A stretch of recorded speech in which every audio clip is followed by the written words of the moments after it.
But again, I think it comes back to just took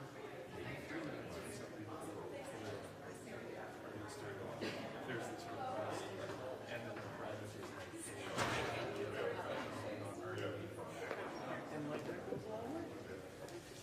Speak at the podium. Sure. And stand Perfect. back here. Sounds good. And then everyone else will Fills in. here. Awesome. I can handle that. Yeah. And I think it's just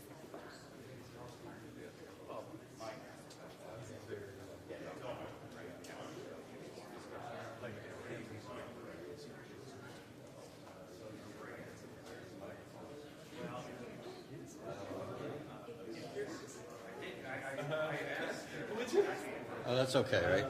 Yeah.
Yeah, no, it was chill. Yeah, the same. Like we had like my daughter, she's out of town, so she came in, and we actually ended up just going around, I think around the 27, 28. She wanted to show the place, and she was that long, so she didn't stay for me, which was unusual. Yeah, we went for dinner.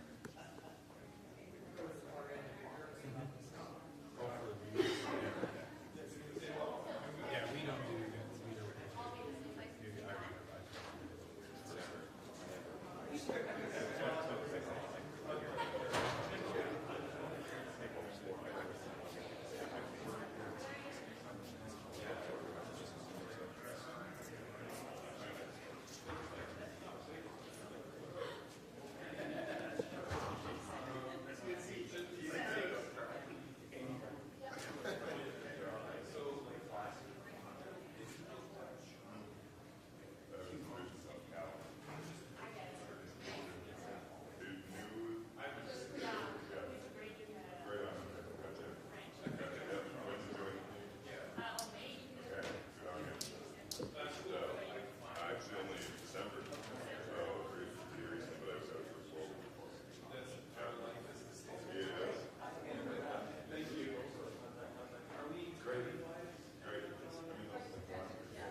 I just wanted to introduce myself formally. I'm Audrey. Audrey, nice to meet you. Lovely to meet you. Mike. Thanks so much for coming. My pleasure. I'll be moderating, so yes. Any questions? We'll do both like press gallery groups, so one question, one follow-up. Share that. It's just 20 minutes. So how many are you doing? I got it. Yes.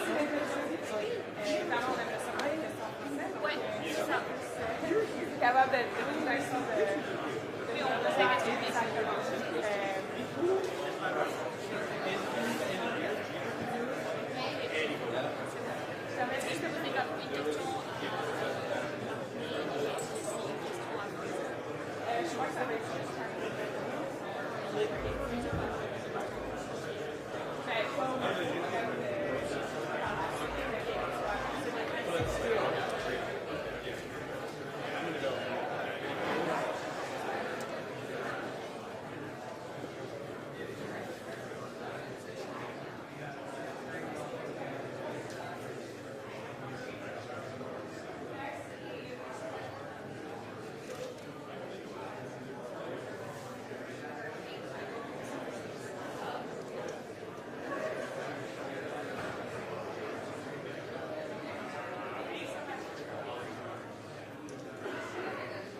Right on cue.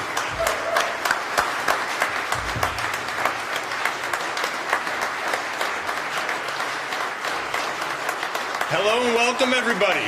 Man, it is good to see more people than seats in a room of Liberals here in Nova Scotia. Look, I can tell you it's a great pleasure to be here. Bonjour et bienvenue tout le monde. C'est un plaisir d'être ici sur une location historique dans l'histoire de notre pays.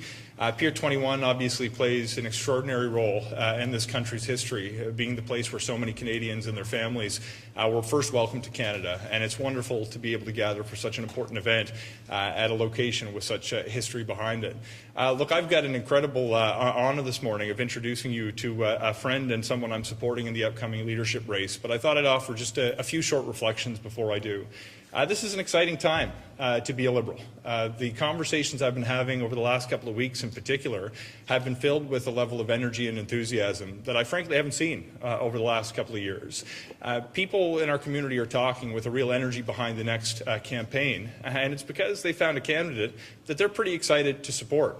I can tell you the conversations over the last few years in our community have been filled with some real frustrations that people have had. Frustrations with the cost of living, frustrations about whether their voices were in fact being heard to the degree they wanted to from the federal government and governments across different levels. But I can tell you one thing that people have said resolutely and repeatedly to me is they do want change, but they're not interested in the kind of change that Pierre Poilievre is representing.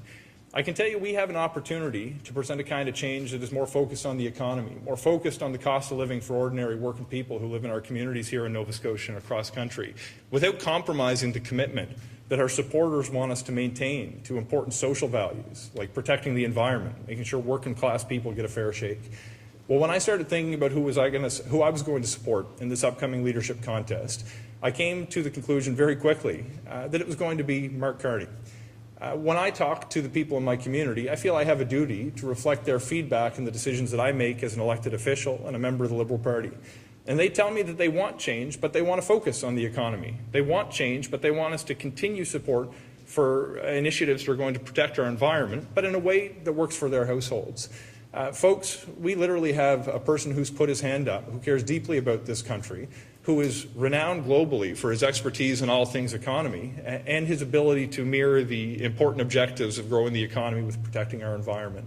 These are the reasons that I'm supporting Mark Carney to become the next leader of the Liberal Party of Canada and indeed our country's next Prime Minister. I can tell you through my conversations I have had with Mark over the last number of months, he's deeply committed to this country and importantly to the people who call it home. Ladies and gentlemen, it is my honour and privilege to introduce you to the next leader of the Liberal Party and Prime Minister of Canada, Mr. Mark Carney. Thank you. We always, there's not a Liberal, and bonjour tout le monde. Hello, everyone. Thank you. Thank you, Sean, for that very generous introduction. Thank you all for being here. Thank you for your commitment. Merci pour ton appui, ton engagement pour notre pays, pour notre parti. You always have to adjust these after. There's not a Liberal who doesn't have to adjust the microphone after Sean Fraser has spoken. Kwe. Bonjour tout le monde. Kwe. I'd like to acknowledge that we are gathered here on the ancestral and unceded territory of the Mi'kmaq people. The people of the Mi'kmaq Nation have lived on this territory for millennia, and we acknowledge them as the past, present, and future caretakers of this land. You know, it is a pleasure to be here in Halifax. Again, Sean, thank you for being here. It's great to see so many familiar faces from here and from across the country, and particularly to be up here on the stage with Darren, Cody, Jaime, and Mike. This is a great Liberal team in Nova Scotia, and we are going to move forward for this country, and we are going to win this election and make this country much stronger. And one of the reasons why we have to win this election, I'm going to start by saying a few words about what's happening with our neighbors down south. President Trump's tariffs on Canada could be imposed as early as tomorrow. And I've been in regular contact with our ministers who are down there, meeting with their counterparts, including Foreign Affairs Minister Joly, Finance Minister LeBlanc, Minister McGuinty. I just want to be absolutely clear that I and my fellow Liberals stand foursquare behind their efforts. President Trump thinks Canada will cave in. We will never, ever bow down to a bully.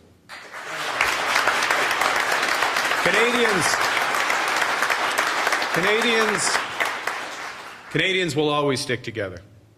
And we won't stand by as tariffs hurt our workers and their families.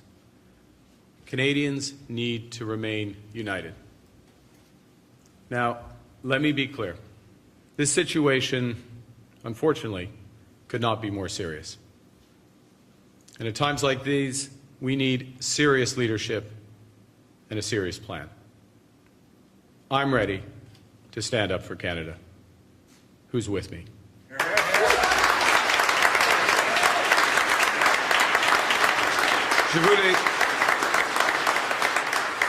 Tout début, je voulais prendre le temps de répondre à ce qui se passe au sud de la frontière. Le président Trump pourrait imposer des tarifs aussitôt que demain. J'ai été en contact avec la ministre des Affaires étrangères, Mélanie Joly, et j'appuie ses efforts ainsi que les efforts du ministre des Finances, Dominique Leblanc, pour défendre notre pays, le Canada. Le président Trump veut qu'on perde notre sang-froid et qu'on abandonne. Nous ne resterons pas les bras croisés alors qu'il menace nos travailleurs et leurs familles. Ça ne pourrait pas être plus sérieux. Et dans des situations de crise, nous avons besoin de leadership sérieux et d'un plan sérieux. Je suis prêt à me tenir debout devant Trump et à défendre notre pays. Now, well, President Trump and some Americans may be turning back the clock on climate action. As Sean Fraser just indicated, we're picking up the pace. We're here today to address, in effect, three major issues that are wrapped into one big one. First, how to help hardworking families to finally get ahead. Secondly, how to boost the competitiveness of Canadian companies. And thirdly, how to build the strongest economy in the G7. All of these issues, each of these issues, is affected by how we as Canadians play our part in addressing climate change. Now, before I go into our plan, I want to say a few words about myself. I'm not a politician. I'm becoming a politician, but I'm not a politician. And so slogans, slander, and sound bites don't come easily to me.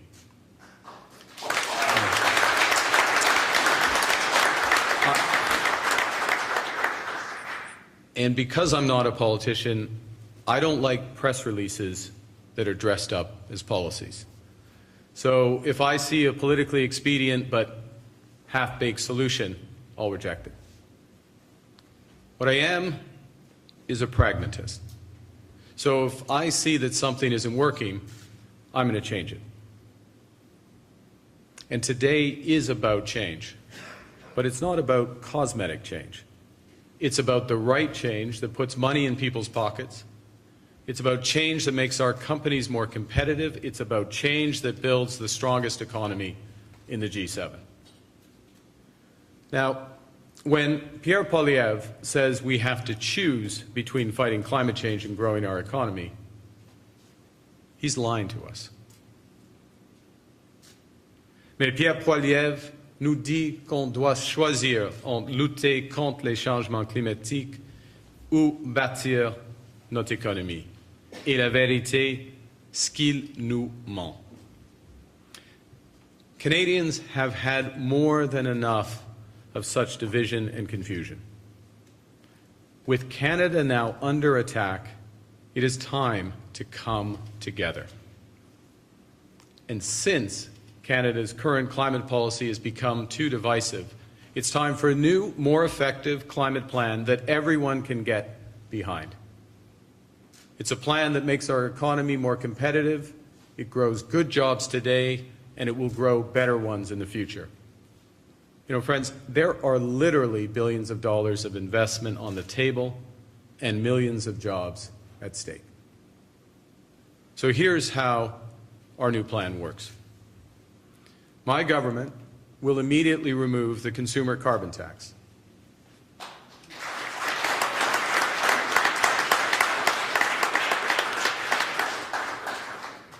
But we won't stop there. Instead, what we'll do is create a system of incentives to reward Canadians for making greener choices. So it means that you'll no longer have to pay more to fuel your car or heat your home. But when you choose an energy-efficient appliance or an electric car or home insulation, you will be rewarded, and we will get the big polluters to pay for it.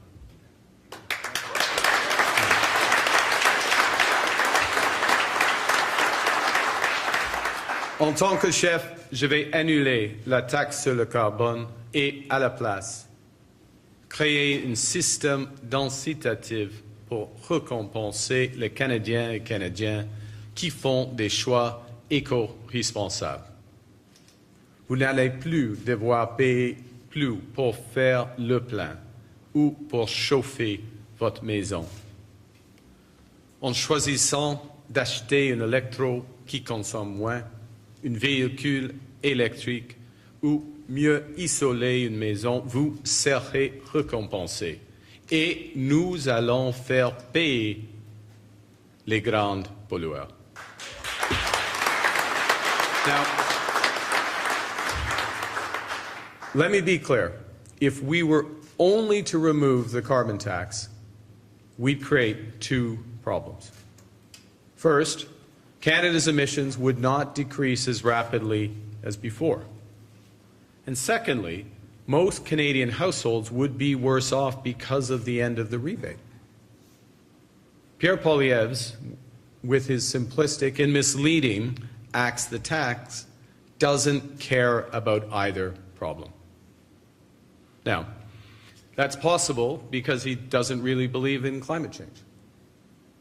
Or it's possible he thinks that Canada, for the first time in our history, should be a free rider on a massive global problem, leaving for other countries to solve. It's certainly clear that he doesn't really understand how important that money in the rebate is to hardworking families across the country. But we get it. We care. And that's why our plan will directly solve both problems by both implementing new climate policies that are at least as effective in lowering emissions and by bringing forward new economic measures that will make Canadian families better off.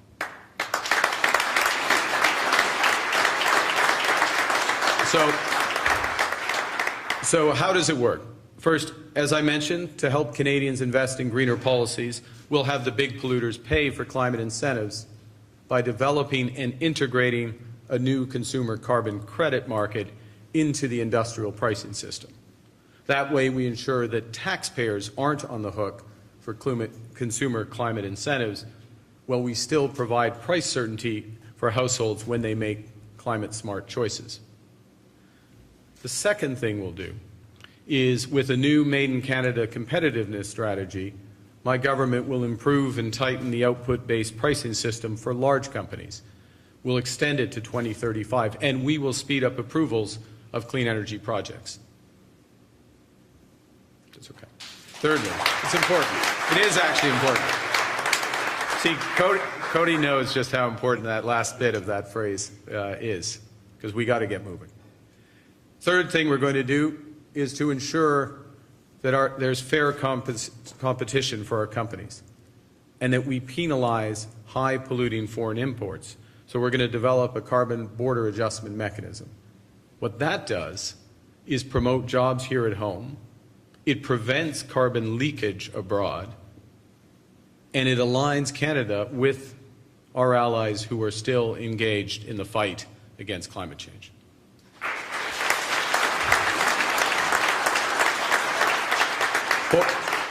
Pour que nos entreprises puissent mieux concurrencer et que les importations polluantes paient le juste part, on va mettre en place un mécanisme d'ajustement carbone aux frontières. Ça va protéger nos emplois, éviter la pollution se déplace ailleurs et nous aligner avec nos alliés dans la lutte contre les changements climatiques. The fourth thing we will do is to build Canada's competitiveness. And we'll do so by boosting investments where they're needed the most. My government will provide greater investment tax credits, more Canada Growth Fund initiatives, and major provisions for accelerated depreciation of private investments. And these will all reinforce the incentives created by those changes to the output-based pricing system. What's the bottom line? Canada can become a clean energy superpower and make the most of our existing oil and gas resources during the transition.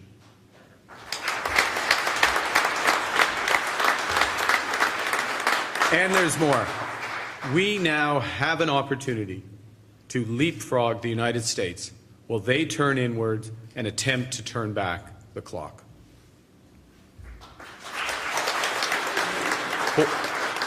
Pour attirer les investissements là où on a le plus besoin, mon gouvernement va bonifier des crédits d'impôt à l'investissement, élargir les initiatives de Fonds de croissance du Canada et accélérer l'amortissement des investissements privés. Ça va renforcer les incitatifs créés par notre réforme du système de tarification. Le Canada a tout pour devenir une superpuissance en énergie propre, tout en maximisant nos ressources énergétiques pendant la transition. Et on peut même dépasser les États-Unis pendant qu'ils se replient sur eux-mêmes en regardant en arrière. And lastly, to finance these good Canadian jobs and great economic growth, our government will move quickly to finalize and implement the Made in Canada Sustainable Investment Guidelines. We'll implement a taxonomy for every priority sector and mandate broad coverage of climate risk disclosure. And this is the key point, and I want to be absolutely clear. We will do all of this while remaining laser-focused on lowering costs for Canadian households.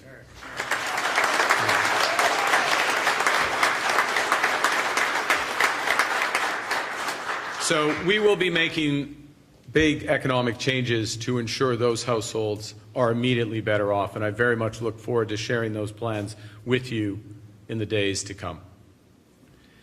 Nous allons apporter des grands changements économiques pour améliorer immédiatement la solution ces ménages canadiens. Et j'ai hâte de vous présenter ces plans dans les semaines à venir. Now, let me finish.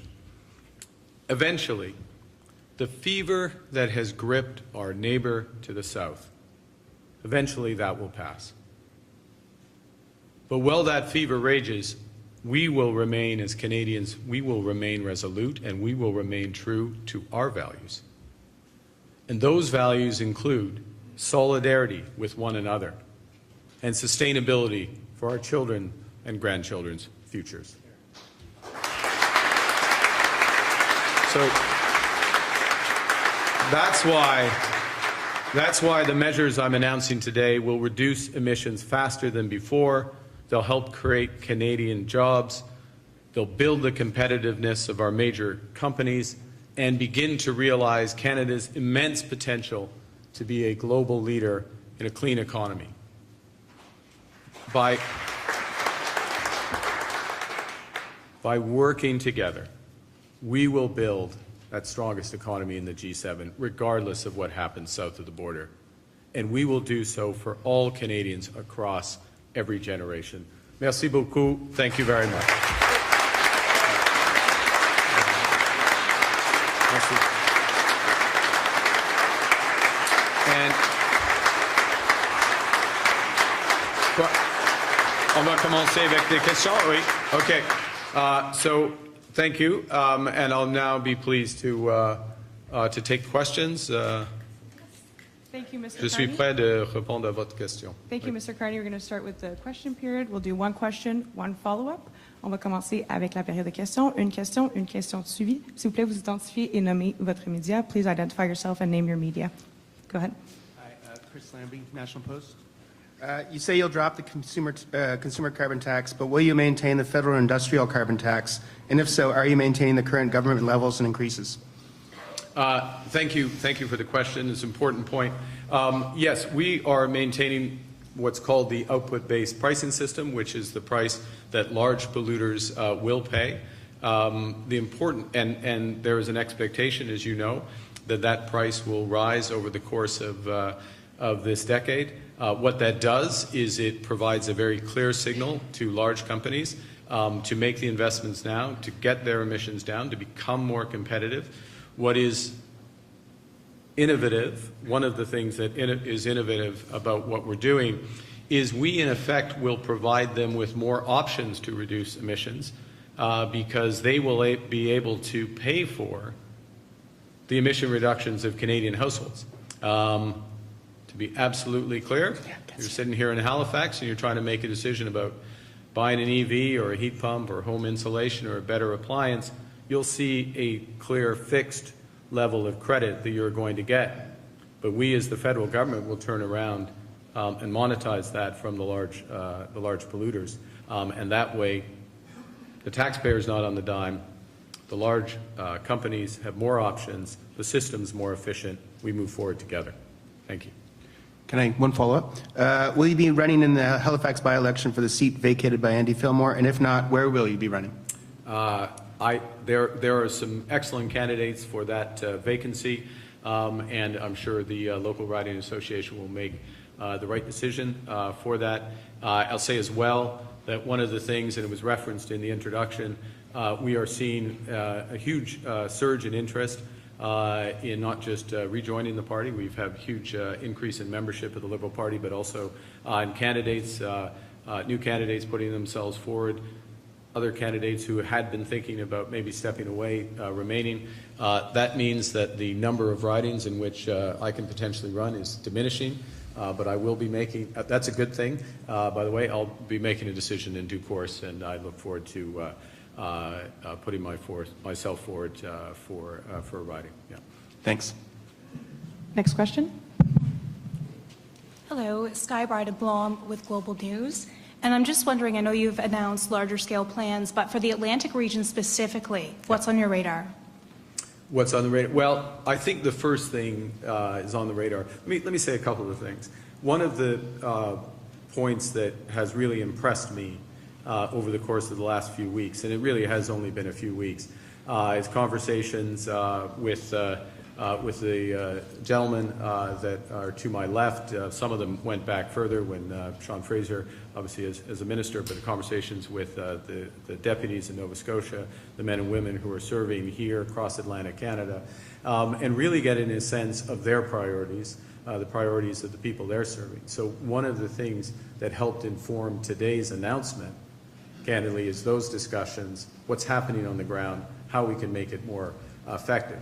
Second thing that's absolutely clear, it's a big issue across Atlantic Canada. Well, it's a big issue in the major centres, particularly in Atlantic Canada, is around housing, and how do we reinforce that? We'll be saying more about that. I'll say a third thing, and I'll stop on this, which is perhaps more unique to this region, which is how do we get the Department of Fisheries and Oceans to be more effective for the region, closer to the region. And there are some very good ideas about how to do that. We want to work that through because, let's face it, you know it, these people know it, you know it. Canada's a big country, and coast to coast to coast means different things for policies, and being close to the fisheries is incredibly important, and I think we'll come up for a solution that works both for Atlantic Canada and the other coasts as well. And And just following up, I also had a question about a colleague as well has dropped out of the leadership race to back you and is from this region. What does that mean to you? It means a tremendous amount. I'd say the first thing, immense respect for Jaime and him stepping up in the leadership race and profiling the crucial issues around reconciliation. There are many issues with respect to that. That is unfinished work. The country has made progress, and I salute the current government for making it a priority. It will be a priority for me as well, and we focused on specific aspects that we can move forward. Economic reconciliation is a very large part of it, but there is much more than that. And I'm very pleased that Jaime is part of our team and that we'll all be working going forward. Thank you. Next question, Bloomberg? Or Globe and Mail. Hi, Mr. Carney. My name's Lindsay Jones. I'm with the Globe and Mail. And my question is, in the past, you've supported the carbon tax and defended Prime Minister Justin Trudeau's stance on the carbon tax. Why now? Why are you coming up with this now? Well, I think there's two things, Lindsay. One is that, and that's right, and it's worked. It has had some impact in terms of reducing our emissions, making things more efficient. But as I said in my remarks, and I think certainly colleagues would know and people would know, it has become very divisive for Canadians. It's the perceptions of the impact, the negative impacts of the carbon tax on households without fully recognizing the positive impacts of the rebate has made this more of a divisive issue. It's been fed by misinformation and lies, quite frankly, by the leader of the opposition, but okay. We are in this situation. And it's important that climate policy has broad buy-in. There's a better way to do things. We've worked on coming up with a better way to do things, which keeps an element of the price on pollution, the most important element, which is the industrial price. And I'll just point out for those who may be interested that really what we're looking at is almost 90% of the emissions reductions are coming from the industrial side. So a little more than, it depends on the year, but somewhere around 10, 11% coming from households. So we've worked a way where we're going to get greater reductions on the industrial side, some household reductions driven by incentives, the carrot, not the stick, and have those industrial users pay for them. So this is a better, in the end, it's a better solution that builds off of what was there before. Okay, and in relation to what's happening in the U.S., what are you proposing Canada can do about the tariffs that you say maybe, that we all know may be coming into effect tomorrow? So the first thing is to say, and as I alluded to at the start of my remarks, is we have a government in place. We have negotiators literally at the front line with the Foreign Affairs Minister, the Minister of Finance, Minister of Public Safety are in Washington having discussions with their American counterparts and stand foursquare behind them. Second is that, so I'm not going to say anything that undercuts or front runs or interferes with that. But to be clear, we have many cards. We're keeping all our cards. We're not turning over any of our cards face up. First and foremost, what you need to do in any negotiation is strengthen your outside option. And our outside option is to walk away. Our outside option is to strengthen our economy now. This is one of many measures we have to strengthen the economy in the near term and over the medium term, and we will take those. We clearly have signaled, and there should be no doubt for anyone in the United States, that we will impose retaliatory dollar-for-dollar tariffs if these measures are put in place. We will target those tariffs where they have maximum impact in the United States and minimum impact in Canada. We will support our companies and workers that are most affected. We'll recycle the money from those tariffs to support them. There's much more we can do, and I'll just add this to it, which is consistent with other public comments, is that we have an opportunity to reinforce the strength of our economy.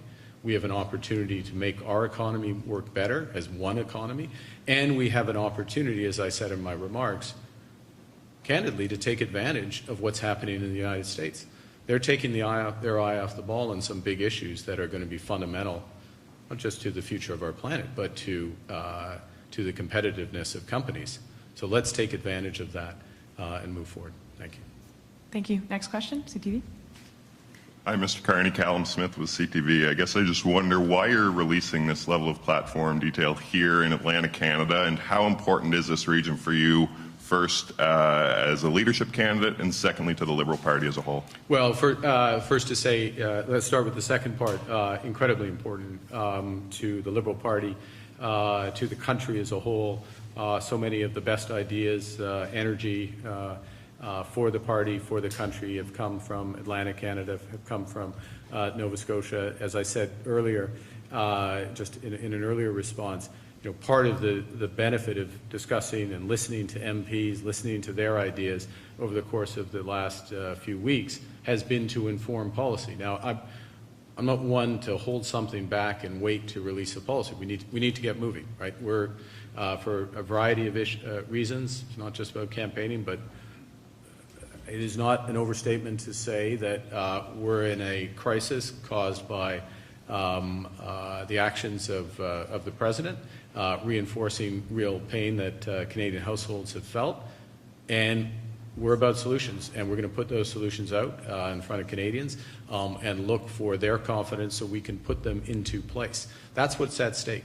Let's take this issue here today on climate change. Pierre Poilievre, as you've heard thousands and thousands of times, would axe the tax. That's it. That's all he cares about. That's it. Doesn't care about households being worse off. Doesn't care about our companies being less competitive. Doesn't care about the future of the economy. Certainly doesn't care about the planet. We care about all those things.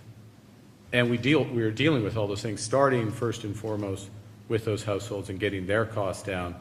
But we're able to do more than one thing at one time, and that's why this is so important.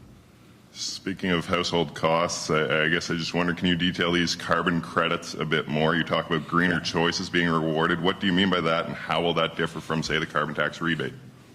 Yeah, that's a great question. So what we will roll out once in government is the specific credit levels for EV purchases, appliance purchases, whether it's heat pump, home insulation. So households are looking at fixed level dollar levels of rebates that they will get for taking those steps.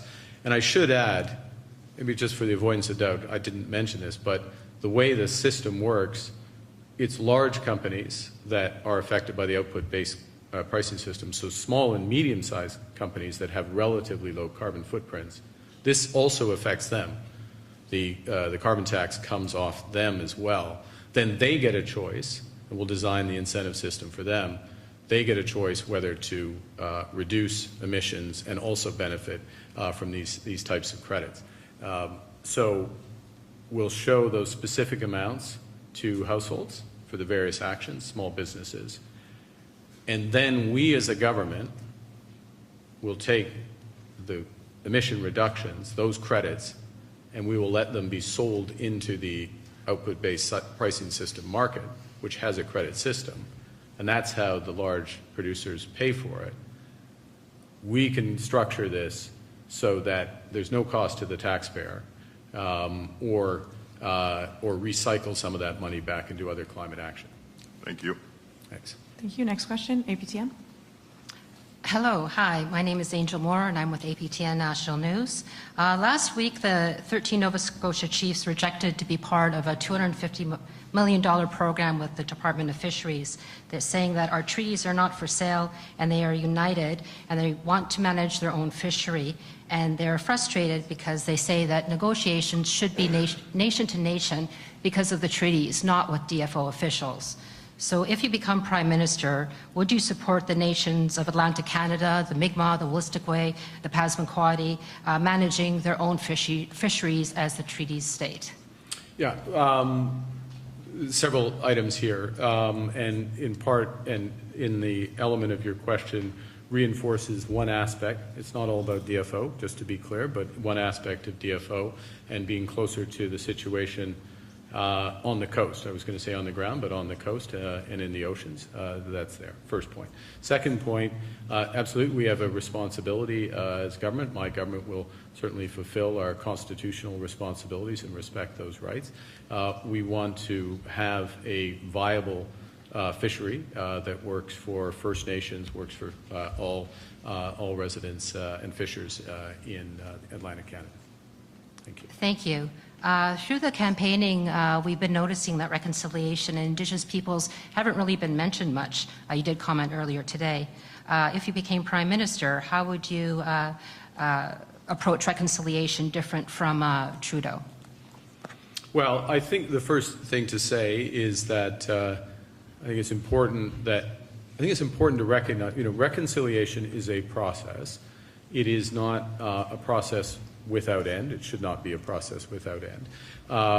And it's important to recognize where there has been progress with respect to reconciliation. And it has been a priority of the government since 2015. There has been progress. There's more work to do. But in order for this to be effective and really move forward,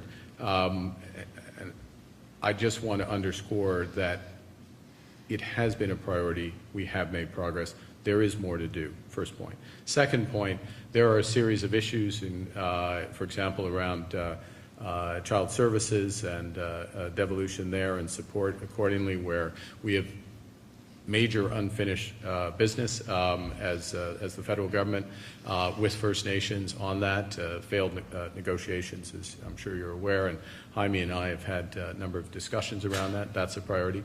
The second thing, or third thing, and I'll finish on this if I may, which is as a country, we're in a position where, yes, we have big challenges, but we have these enormous opportunities to build infrastructure, build housing, as Sean and his team have put out strategies there, build a clean energy infrastructure, and build beyond.